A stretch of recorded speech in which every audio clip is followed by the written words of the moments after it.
How to set touchpad gestures in Windows 11. Hello everyone, and let's get started. So if you want to change this gesture, here is a quick tutorial. First of all, you have to right click on your start button and go to settings. Once you open the settings tab, tap on Bluetooth and devices. Under that, scroll a bit and you will see the touchpad settings.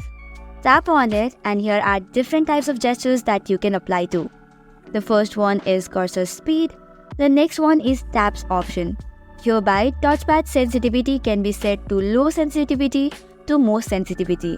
Similarly, there are 4 options such as tap with single finger, tap with 2 fingers to right click, tap twice and drag to multi-select, and press to lower right corner for the right clicking. To disable or enable, you can just click on it. Similarly, you have option for scroll and zoom. There are 2 options such as drag the fingers to scroll, and you can even select the scrolling direction. Either you can down motion scroll down or down motion scroll up. You can select any of the option as per your convenience. Similarly, you have 3 fingers gestures. There are 4 kinds such as multitasking view, show desktop, switch app, and you can even select from switch desktops and show desktops to change audio and volume.